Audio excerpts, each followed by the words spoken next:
जी आज हम vector spaces के मुतालिक मज़ीद कुछ चीज़ें सीखेंगे। आपने एब्स्ट्रैक्ट वेक्टर स्पेसेस को असाइनमेंट में भी देखा होगा कि वो 10 प्रॉपर्टीज़ होती हैं। जैसे फील्ड की प्रॉपर्टीज़ होती हैं वैसे ही वेक्टर स्पेस की प्रॉपर्टीज़ भी होती हैं। स्केलर मल्टीप्लिकेशन के एतबार से क्लोज्ड होना चाहिए, एडिशन के एतबार से क्लोज्ड होना चाहिए, एडिटिव इन्वर्स आरे का होना चाहिए, there is an element zero जो मौजूद होना चाहिए एंड सो ऑन। और एब्स्ट्रैक्ट वेक्टर, इनको एब्स्ट्रैक्ट वेक्टर स्पेसेस के एक्सियम्स कहते हैं। यानी कोई भी आप वेक्टर स्पेस खुद से बिल्ड करना चाहें तो आप बिल्ड कर सकते हैं as long as they follow these axioms. You can come up with your own vector space and maybe that is useful in your kind of tasks and so on. However, the most important vector spaces that are being used in several fields, particularly in data science, they are basically one-dimensional arrays, mostly. Now there are 2D or 3D or 4D arrays also, which are called tensors, but they have one-to-one correspondence with 1D arrays, which means if we study 1D arrays, we have a lot in our hands. इसके अलावा जो दो 1D arrays हैं जिनको हम vectors कहेंगे, उनको add करने का स्टैंडर्ड तरीका है, उनके एलिमेंट्स को ऐड कर दें। ज़ीरो एलिमेंट उनमें वही है, एक अरे जिसमें सारे ज़ीरोज़ हैं, ठीक है।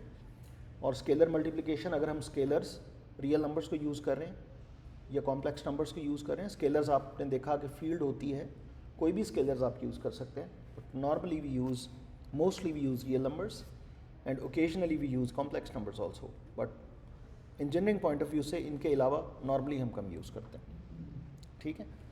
So I will focus on these very highly applicable vector spaces, which are the vector spaces over one-dimensional arrays.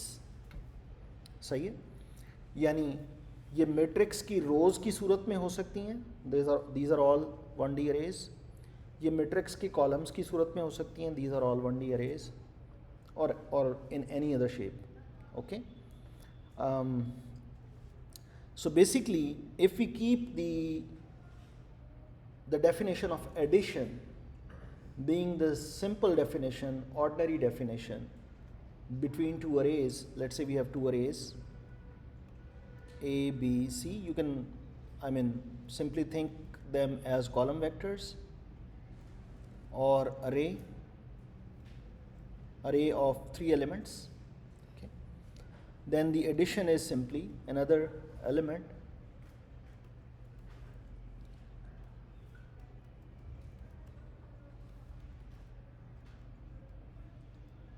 and this operation is basically is defined, okay. This operation is defined and ordinarily अगर हमारे पास ये arrays जो हैं ये real numbers के हों तो ये रियल नंबर्स को ऐड करने का ऑपरेशन होता है। इसी तरह अगर हमारे पास एक अरे है A, B and C और उसको आप किसी रियल नंबर से मल्टीप्लाई कर दें, so the result will be alpha A, alpha B, alpha C. Okay, it turns out that with these two definitions, with addition and with scalar multiplication, you can define closure under linear combinations.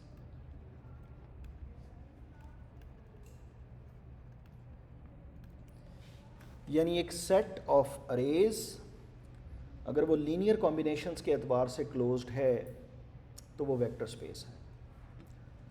अब यहाँ पे बाकी 8 properties और हैं जो मैंने test नहीं की, यानी ज़ीरो एग्जिस्ट करता है या नहीं करता, हर एक का एडिटिव इन्वर्स है या नहीं है, वगैरह वगैरह, जो आपने लास्ट असाइनमेंट में या लास्ट क्विज़ में भी आपने देखा होगा काफ़ी सारे। इट टर्न्स आउट कि if under ordinary definition of plus and under ordinary definition of scalar multiplication, if a set is closed under linear combinations, the set of 1D arrays, I'm not talking about some hilarious kind of objects or classes, just a set of arrays. If it is closed under linear combinations, it has all the other properties satisfied, यानी बाकी सारी properties वो automatically satisfy हो जाएंगी as long as this property is there. We need not to check for them as long as we are working in 1D arrays. Make sense? We can check them, but I'm telling you they are there. I mean, the most important property or the parent property of everything is closure under linear combination. And that's the reason, अगर आपको याद होगा जब मैंने vector space पहली दफ़ा introduce की थी तो मैंने सिर्फ आपको बताया था it is a set closed under linear combinations. मैंने आपको मज़ीद प्रॉपर्टीज़ इंट्रोड्यूस नहीं करवाई थी. अलबत्ता जब हमने फील्ड को पढ़ा कि स्केलर्स क्या होते हैं, फिर हम वेक्टर स्पेस के बारे में मैंने आपको बताया और आपने खुद से स्टडी की कि यार ये भी प्रॉपर्टीज़ होती हैं. अगर आपने किसी सेट को जेन्युइनली डिस्क्राइब करना हो या प्रूव करना हो ये वेक्टर स्पेस है या नहीं, you have to go through all of them. But these kind of arrays, the one dimensional arrays, if they are closed, the set of those, if that is closed under linear combinations, the rest of the properties that you have not tested, they are there for sure. You need not to test them.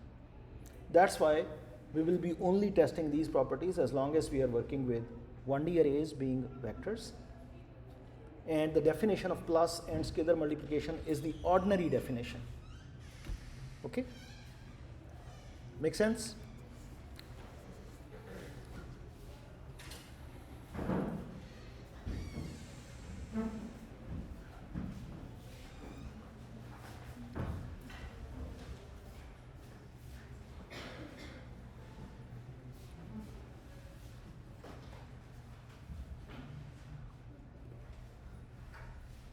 So let's say we have a set, just to start with, let's say we have a set A of vectors, let's say 4, 9, 7,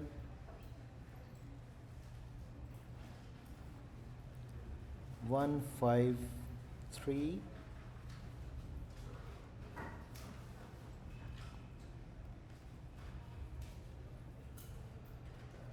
let's say we have this set A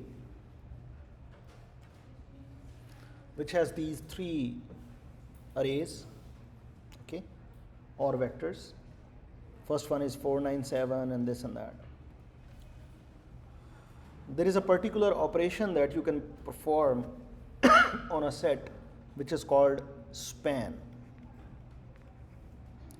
Span of a set.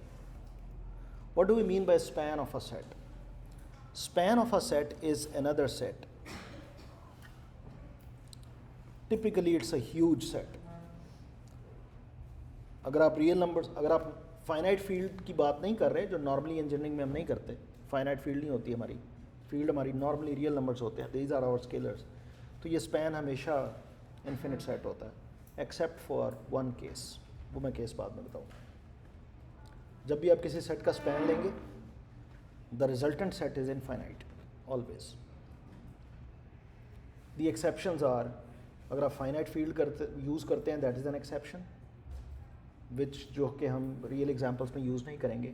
एक और exception भी है कि आपकी field तो finite नहीं है लेकिन span जो है वो फिर भी infinite नहीं हुआ.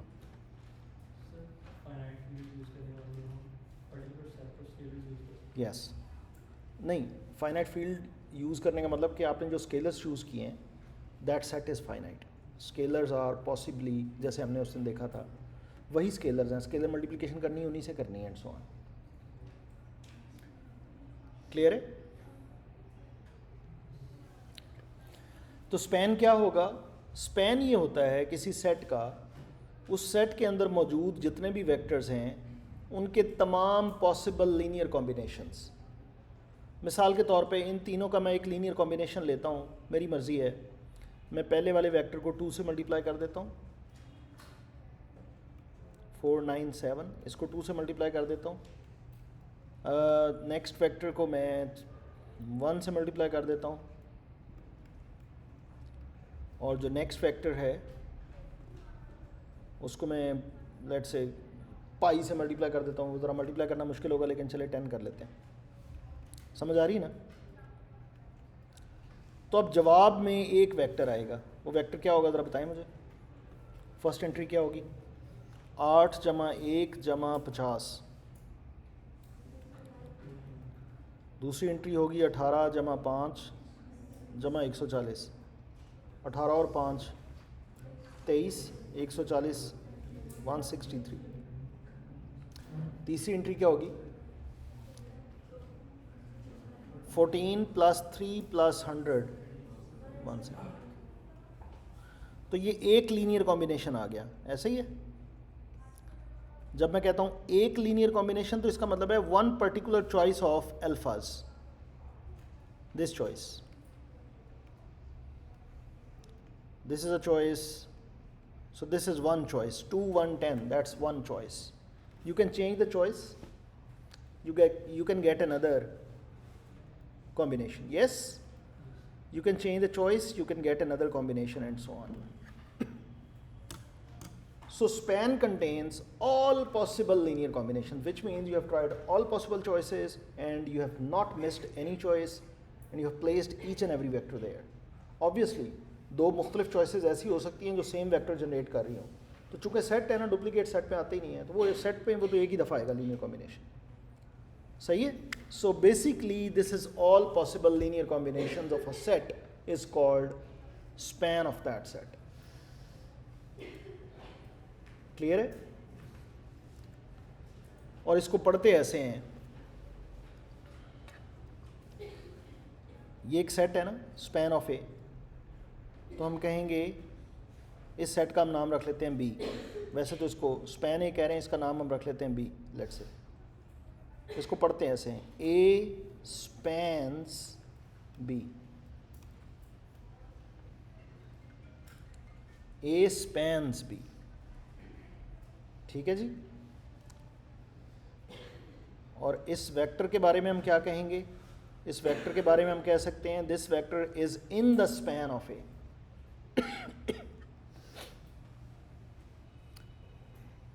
Make sense?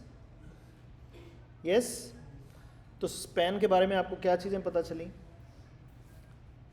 This is span एक सेट का होता है और स्पैन के एग्जीक्यूट होने के बाद जो आउटपुट आती है, स्पैन एक फंक्शन, आप यूँ समझ लें, इसकी इनपुट क्या है सेट, इसकी आउटपुट क्या है सेट, ठीक है। जो आउटपुट है वो इनपुट सेट के तमाम वेक्टर्स के तमाम लीनियर कॉम्बिनेशंस का सेट, नथिंग मिस्ड। क्लियर है? Make sense? ओके, एक एग्जांपल ले लेते हैं, बल्कि थ्योरम करते हैं एक छोटा सा।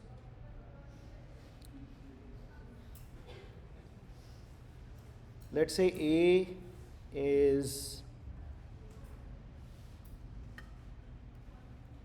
let's say A is a set V1, V2, Vk, and by the way ये जो मैं थ्योरम्स जितने भी आपको वेक्टर स्पेसेस के बारे में बता रहा हूँ, they are true in general for every vector space. I'm just taking example of 1D arrays. All the theorems, all the properties, they are true for every vector space. Every vector space. Clear? Okay. Let's say A is a set which has k vectors. Each vector is, let's say, an array of some, ज़ाहिर number of elements तो same होंगे सब arrays के, वो 4 elements हैं, 5 हैं, जितने भी हैं, वी डोंट केयर, लेकिन ये सारी अरेज हैं और हर अरे में नंबर ऑफ एलिमेंट्स सेम है। नंबर ऑफ एलिमेंट्स खुद सेम नहीं है, ये अगर पहले में 5 हैं तो अगले में 5 हैं, सो ऑन। ओके, मैं प्रूफ ये करना चाह रहा हूँ कि span of A is a vector space. That's the theorem. whatever the set is, A vector space है भी नहीं, ये फाइनाइट है, और जो एग्जांपल्स हमने लिए हैं रियल नंबर्स वगैरह, फाइनाइट स्पेस नहीं होती वेक्टर स्पेस, इन्फिनिट होती है। जो हमने एग्जांपल्स ले रहे हैं कि रियल नंबर्स हैं, वो स्केलर्स हैं हमारे, और उसमें इन्फिनिटी होती हैं, यानी तो सेट इनफाइनाइट होता है वो जो वेक्टर स्पेस होता है। तो ए तो वेक्टर स्पेस नहीं है उस हवाले से, भले ये वेक्टर स्पेस हो ना हो, I mean whatever the set A is, जब मैं इसका स्पैन लूँगा यानी तो जो स्पैन सेट आएगा ना, जो स्पैन इन्फिनिट सेट आएगा, that must be a vector space regardless of के ए में क्या है, जो मर्जी ए ले आए, जब आप स्पैन लेंगे वेक्टर स्पेस निकलेगी। सही है, इसको प्रूव करते हैं, इसको प्रूव करते हैं। मैं रिपीट करता हूँ, वट एवर योर, सो मेरा कहने का मकसद ये है कि ये आपका ए सेट है जिसमें ये 3 वेक्टर्स थे, मैंने इनका स्पैन लिया, स्पैन वाले सेट का नाम मैंने रख दिया बी। अब जो मैं प्रूव करने जा रहा हूँ वो ये कि B is a vector space. B में वेक्टर स्पेस की तमाम प्रॉपर्टीज़ हैं। हाँ, ये देखें ना, ये जो ए है ये तो वेक्टर स्पेस नहीं है, this is not closed under linear combinations. और अगर बड़ा क्विकली चेक करना हो कि वेक्टर स्पेस कोई सेट है या नहीं है, तो चेक करें उसमें ज़ीरो वेक्टर मौजूद है या नहीं। अगर ज़ीरो वेक्टर मौजूद नहीं है तो वेक्टर स्पेस नहीं है। अगर ज़ीरो वेक्टर मौजूद है तो अब पता नहीं वेक्टर स्पेस है या नहीं है। हाँ, अगर ऑर्डिनरी यानी आप फौरी देखें कि ज़ीरो वेक्टर है या नहीं है। अगर ज़ीरो वेक्टर नहीं है स्ट्रेट ना, ये तो वेक्टर स्पेस नहीं है। अगर ज़ीरो वेक्टर है तो हाँ नहीं करनी। अब चेक करें, हो सकता है ज़ीरो वेक्टर मौजूद हो फिर भी लीनियर कॉम्बिनेशंस के एतबार से वो क्लोज ना हो। Make sense? तो ए जो है यहाँ पे सेट ए, ये वेक्टर स्पेस नहीं है, लेकिन मैं इसका स्पैन लूँगा तो अब जो सेट बी आया है वो वेक्टर स्पेस है। ये मैं प्रूव करने जा रहा हूँ। और ये मैं प्रूव करने जा रहा हूँ ए सेट जो मर्जी हो, जब मैं उसका स्पैन लूँगा तो वो वेक्टर स्पेस बनेगी। क्लियर है? Yes? So let me call, how can I prove that this set how can I prove any set, कोई भी एक सेट वो वेक्टर स्पेस है? how can I prove it? I need to prove that it is closed under linear combinations. I mean, if I pick 2 elements from that set, I take their if I can prove for 2 elements, I can prove for more than 2 elements also. So let's stay with 2 elements.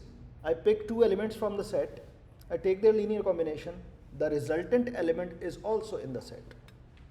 If I can prove that, then the set under discussion is a vector space. Make sense? So what I do really is I pick 2 elements from this set span A. So I pick one element, let me call the one element from this space, let me call it Z. Let's say I pick Z from, and I pick W from, let's say I pick any 2 elements from this set.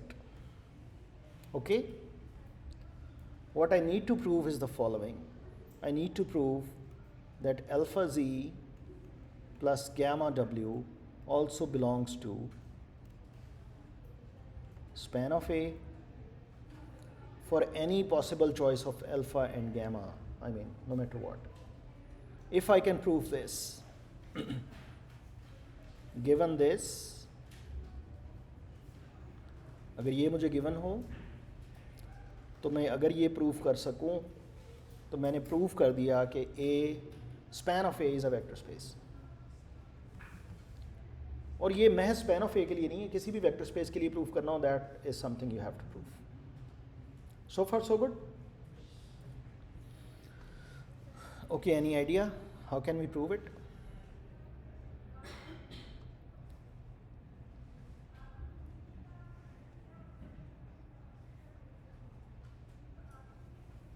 Can I write Z as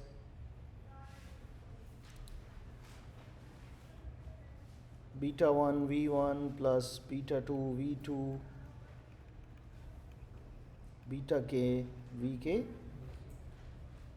Because Z is element of this set and every element of this set is a linear combination of these elements, some linear combination. So I'm assuming the choices are betas for Z. Yes? Similarly, W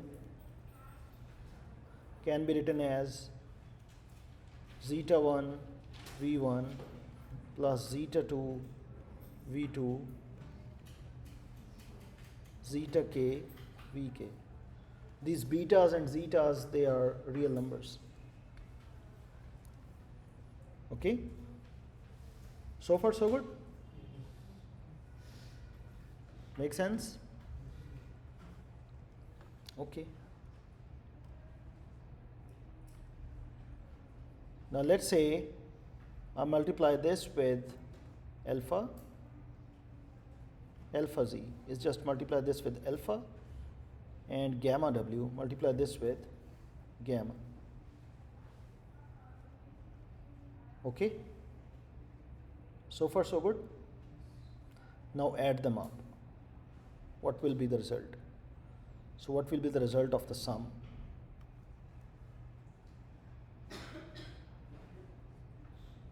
So the result of the sum is alpha beta 1 plus gamma zeta 1 times V1. Yes, that's the first entry. Make sense? ये समझ आ रही है नहीं? किसी को समझ नहीं आ रही प्लीज़ पूछ लें. मैंने इनको ऐड किया आपस में, ये जो पहले दो हैं. सही है?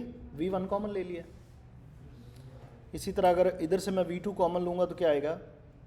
Alpha beta 2 plus gamma zeta 2 times V2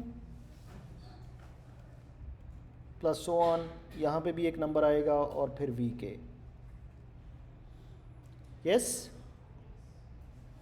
तो ये जो नीचे मैंने सॉर्ट ऑफ रेड कलर में लिखा है, इसके बारे में आप क्या कहते हैं? This is a linear combination of the vectors in A. Yes?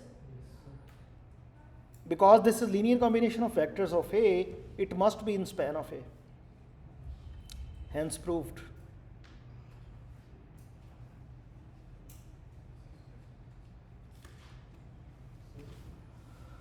जी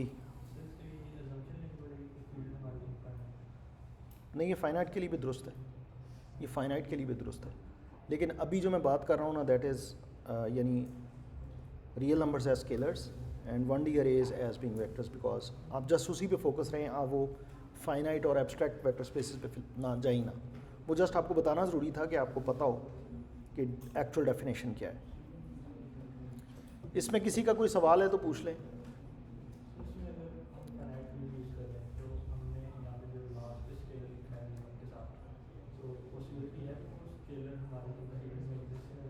नहीं, स्केलर जो होते हैं वो क्लोज्ड होते हैं एडिशन में और मल्टीप्लिकेशन में भी. तो ये मल्टीप्लिकेशन वो खुद क्लोज होते हैं, यानी वो रिज़ल्ट जो है वो फील्ड का एलिमेंट ही आएगा.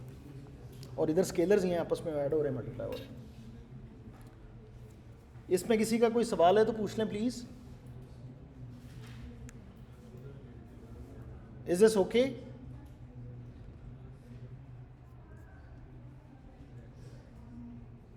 ये क्लियर है जी?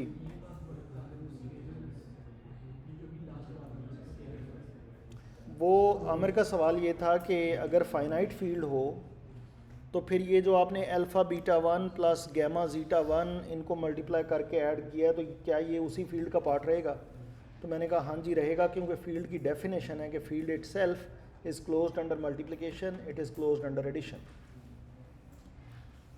इनका ख्याल ये था कि वो अल्फ़ाज और बीटाज़ को आपस में करने से कोई नंबर ऐसा ना आ जाए जो फील्ड का पार्ट नहीं है.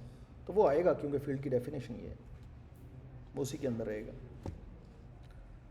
ठीक है, लेकिन हम फाइनाइट फील्ड की बात नहीं कर रहे, हम रियल नंबर्स की बात कर रहे हैं. तो रियल नंबर्स में तो ये सोचे ही ना.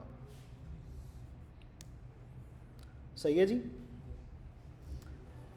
चलें जी, एक दफ़ा इस एग्जाम्पल पे वापस चलते हैं. अगर मैं आपसे कहूँ, ज़रा गौर कीजिएगा, अगर मैं आपसे कहूँ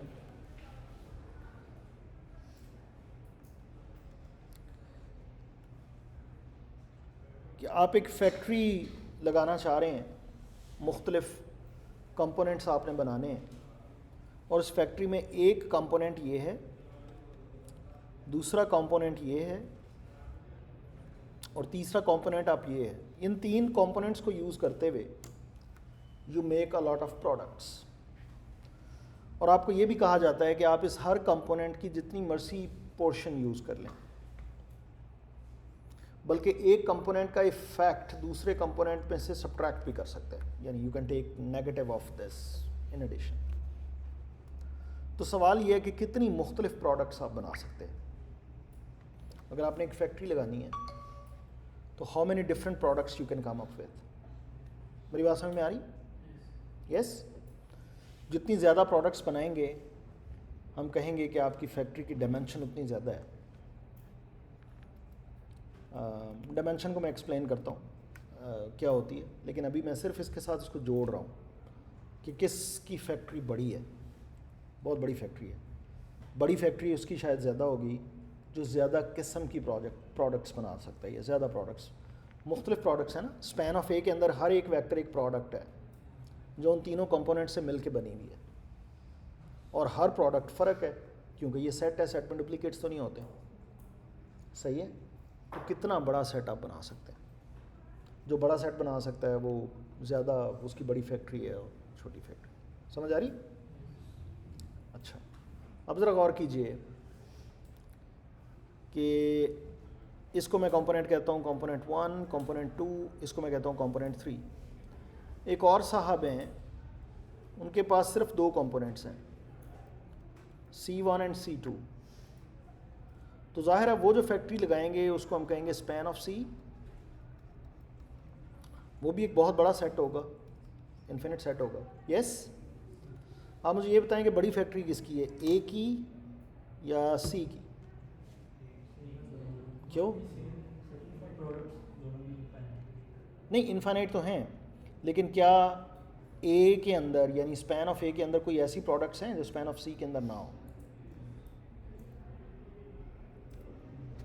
मैं आपको इसकी एक आसान मिसाल देता हूँ, फिर हम इस पे वापस आते हैं। आपके पास है एक सेट है A जो है ये 1 0 0 लेट से, एक सेट है B जो है 1 0 0 0 1 0। अब जो इसकी प्रोडक्ट्स हैं वो सारी इस तरह की होंगी, समथिंग 0 0, इस तरह की प्रोडक्ट्स होंगी ना, सारी होंगी, ढेर सारी, इन्फिनिट होंगी। लेकिन जो इसकी प्रोडक्ट्स हैं ना वो इस तरह की होंगी, डिफरेंट डिफरेंट 0। तो डेफिनेटली B के अंदर कुछ ऐसी प्रोडक्ट्स हैं जो A में नहीं है, दोनों इनफाइनाइट है, लेकिन B is a larger factory. Make sense? In that context, if I go back and I ask you the factory created by A and the factory created by B, C, which one is the largest? A वाली बड़ी है? Are you sure? या दोनों same है? या A वाली छोटी तो हो नहीं सकती क्योंकि इसी के कंपोनेंट्स उसमें हैं। हाँ, एक कंपोनेंट A का मिसिंग है, B में नहीं है, तो it looks like A is larger. Yes. अच्छा, अगर मैं C में कंपोनेंट 3 भी ऐड कर दूं तो फिर बराबर हो जाएंगे?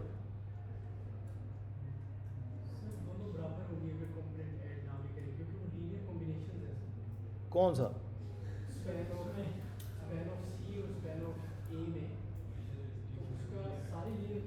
सारे हैं ना। ये देखो, यहाँ पे भी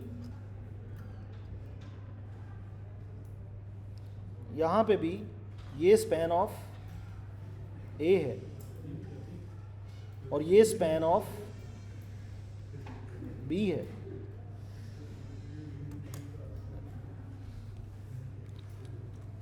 तो स्पैन ऑफ A में A के सारे लीनियर कॉम्बिनेशन हैं, कोई मिस तो नहीं हुआ। स्पैन ऑफ B में B के सारे लीनियर कॉम्बिनेशन हैं, कोई मिस नहीं हुआ। लेकिन B बड़ा है A से। There are elements in B that are not in A. There are elements in span of B that are not in the span of A.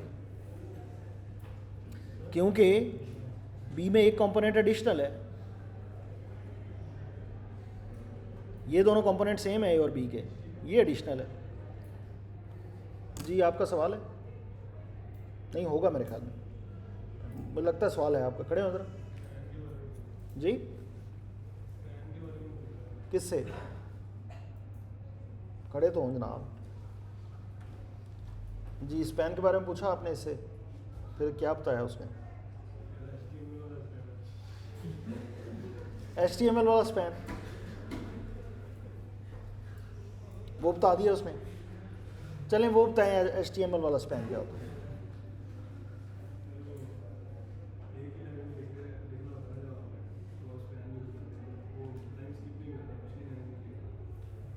ठीक, ज़बरदस्त जी।